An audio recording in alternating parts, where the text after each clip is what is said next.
The hose and wiring assembly on Polyvance's nitrogen plastic welder is subject to wear and damage in daily shop use.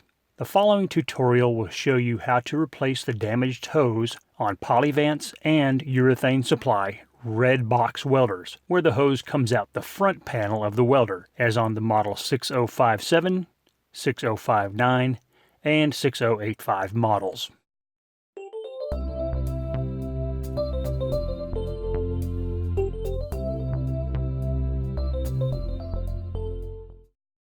First, unscrew the hood of the welder and lift it up to gain access to the wires inside.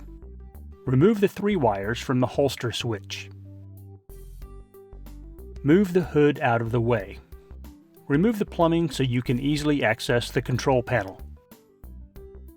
Remove the 2 ribbons attached to the control panel. Do not remove them from the display boards.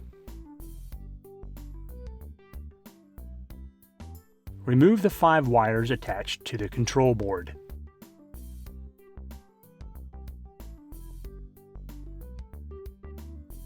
Carefully cut the zip ties holding the wires in place. On the bottom of the welder, unscrew the 4 screws that connect to the control board bracket. Remove the control board bracket and vent shield.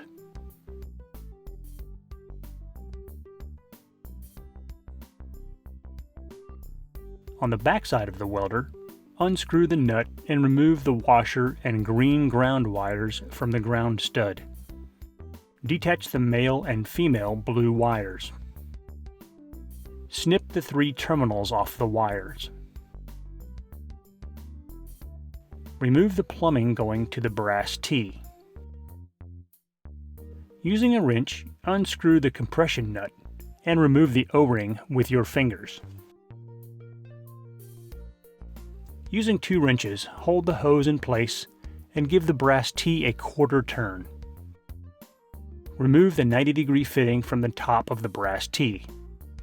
Hold the hose in place and finish removing the brass T. Hold the hose in place with 1 wrench while you remove the aluminum nut with another. Remove the hose from the welder. Retape the aluminum barb. Feed the wires from the new hose back into the welder and secure the aluminum nut. Tighten the aluminum nut while holding the hose in place.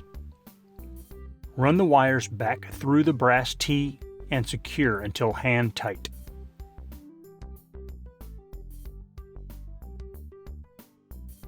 Use 2 wrenches to tighten the brass T, but be sure to leave room for the 90-degree fitting.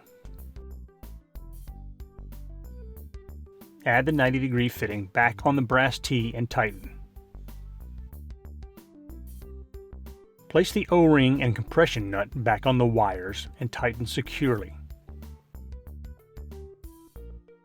On the 3 new wires, strip off a small portion of the insulation and attach the new terminals. The red flag terminal should go on the brown wire. The blue terminal should go on the blue wire. And the round brass terminal should go on the green wire.